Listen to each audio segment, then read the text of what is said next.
পুরো শহর। এখানে দেখো একটা বাড়ি আছে, তার নাম পাহাড়ি ঘর। এই জন্যই দার্জিলিংকে পাহাড়ের রানী বলে। নামিস না, সরসর করে চলে গেলে ব্যাস। ও শিট ম্যান। হ্যাঁ, হাই ফ্রেন্ডস, আজকে ব্লগটা শুরু করছি দার্জিলিং মল থেকে। এখন সকাল 11টা। দেখো সকালের দার্জিলিং মলে ভিড় দেখো। দার্জিলিং আমাদের প্রাণের শহর আর বাঙালি নস্টালজিয়া। বড়দের মুখে প্রায় শুনি 80 দশকের দার্জিলিং আর এখনকার দার্জিলিং এর মধ্যে অনেক তফাৎ। তখন পাহাড়ের গায়ে এত বিল্ডিং ছিল না, এত গাড়ি ছিল না, বা এত জ্যাম ছিল না। চা বাগানে ঘেরা পাহাড়ি রাস্তা, পাইন গাছের ছায়া আর কুয়াশা আচ্ছন্ন দার্জিলিং তখন বাঙালির প্রথম প্রেম।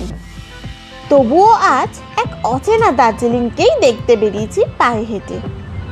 নেই গাড়ির লাইন, জ্যাম, মানুষের কোলাহল।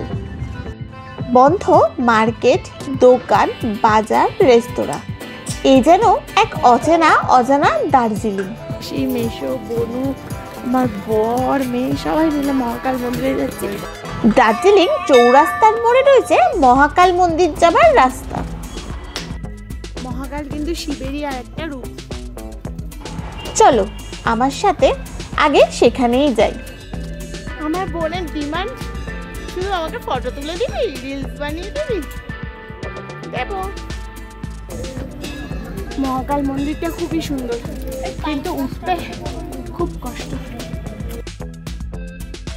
এই মহাকাল মন্দিরটা 1782 সালে লামা দোরজে জিং নামে এক লামা তৈরি করেছিলেন।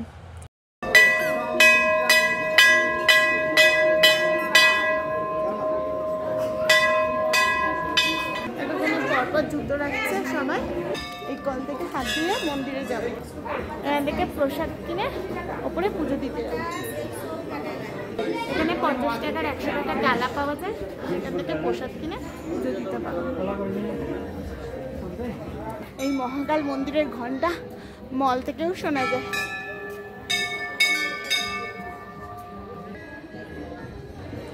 এটা মূলত শিবের মন্দির, তবে এখানে মা কালী, হনুমান, গণেশ ও ভগবান বুদ্ধেরও পুজো করা হয়।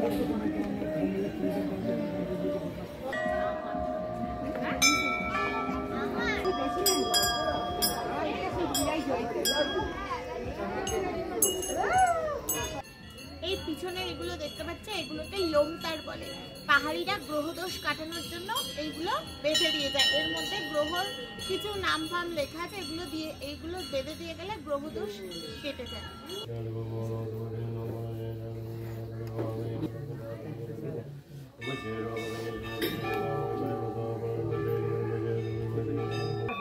এদিকে দেখো,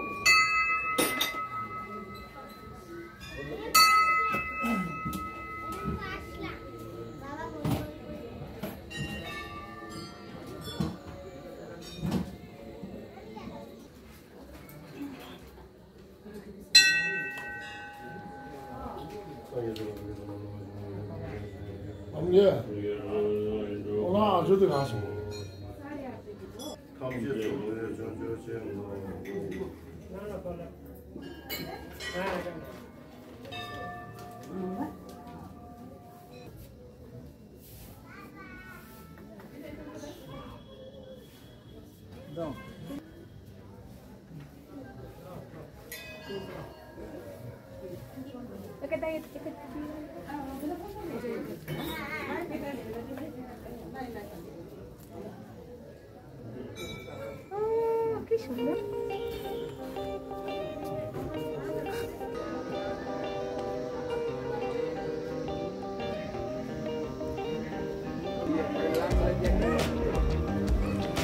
এখন প্রায় দুপুর 12টা ছুঁই ছুঁই।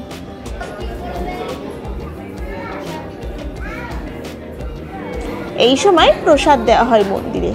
আমরা সবাই একটু প্রসাদ খেয়ে নিলাম। আমাদের মহাকাল মন্দিরে পুজো দেওয়া হয়ে গেছে, এবার আমরা মহাকাল মন্দির থেকে নেমে যাচ্ছি। ইচ্ছা আছে আজকে দার্জিলিংয়ে পায়ে হেঁটে জুতে যাব।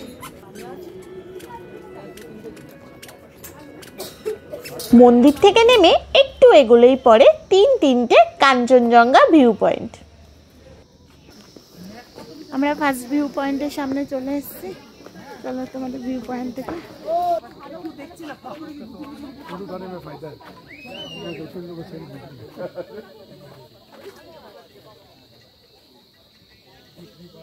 এখান থেকে স্পষ্ট কাঞ্চনজঙ্ঘা দেখা যায়, সূর্যোদয় দেখা যায়, কাঞ্চনজঙ্ঘা দেখা যায়।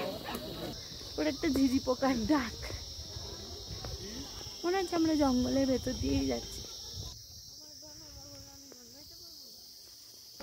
দেখো এটা কাঞ্চনজঙ্ঘার ভিউ পয়েন্ট। আবার জিম সেট আপ আছে, টুইস্টিং আছে, তারপরে পুল আপ পুশ আপ করা মেশিন আছে। এরকম পুরো স্ট্রেট হতে হবে, হাঁটুর ব্যায়াম। জানি আমি।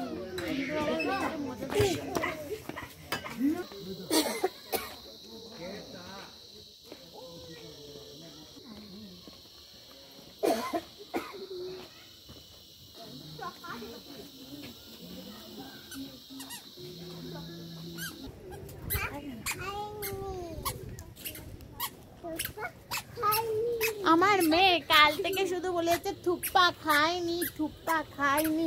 কত থুপ্পা খেতে পারে আমি দেখবো আজকে। ঝাল লাগবে তো মোমো খাবি তো? থুপ্পা আবার ঝাল লাগবে।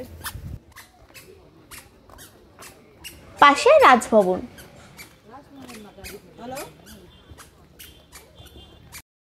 এখান থেকে সামনে এগোলে দার্জিলিং চিড়িয়াখানা আর নাইটিঙ্গেল পার্ক। নাইটিঙ্গেল পার্ক থেকেও খুব ভালোভাবেই কাঞ্চনজঙ্ঘা দেখা যায়।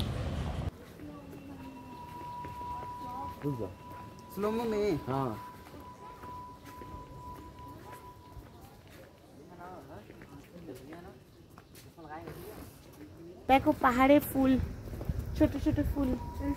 কমলা লেবু গাছ দেখতে পেলাম না। এখানে কমলা লেবু কোথায় পাবি? কমলা লেবু আরো নিচে।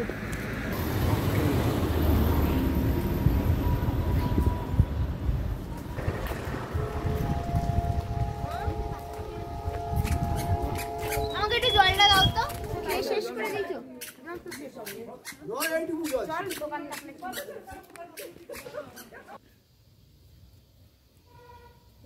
দেখো এখান দিয়ে দুটো রাস্তা চলে গেছে, ওপরের দিকে নাইটিঙ্গেল পার্ক আর নিচের দিকে জু চলে গেছে।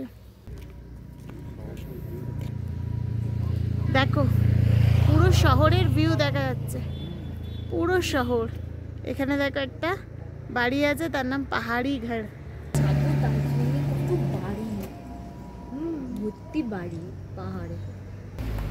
চলে এলাম দার্জিলিং চিড়িয়াখানা। ফাঁকা, কোনো লোকজন নেই। তবে এই সময় অন্যান্য দিন লোকে লোকারণ্য।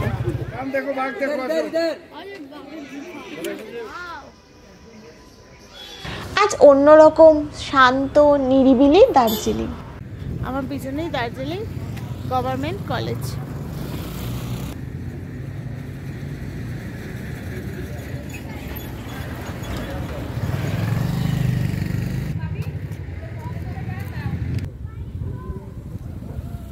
ভিউজ দেখো, এই জন্যই দার্জিলিংকে পাহাড়ের রানী বলে। চলে এলাম হ্যাপি ভ্যালি টি এস্টেটে।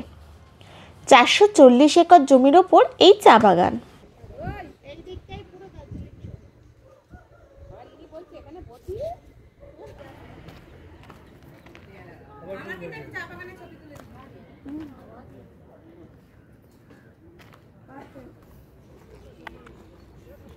ঢুকতে গেলে কত নামতে হবে বল। নামিস না, চল না। সরসর করে চলে গেলে ব্যাস। ও শিট ম্যান। হ্যাঁ, ওটা পারবি না। ও শিট ম্যান। আমি এখন আছি দার্জিলিং এর সবচেয়ে সুন্দর tea garden, happy valley tea garden. এটা কিন্তু দার্জিলিং এর one of the beautiful tea garden. তোমরা কিন্তু এসে একবার এই গার্ডেনে ঘুরে যাও। পাহাড়ি রাস্তায় মোটামুটি 5 কিলোমিটার পায়ে হেঁটে আজ শান্ত নিরিবিলি দার্জিলিংকে দেখে এবার দেখব সেই পরিচিত জনবহুল দার্জিলিংকে। এখন সন্ধ্যা 6টা।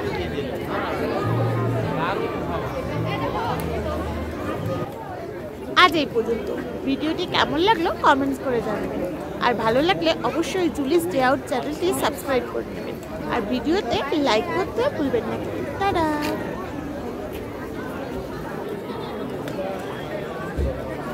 দার্জিলিং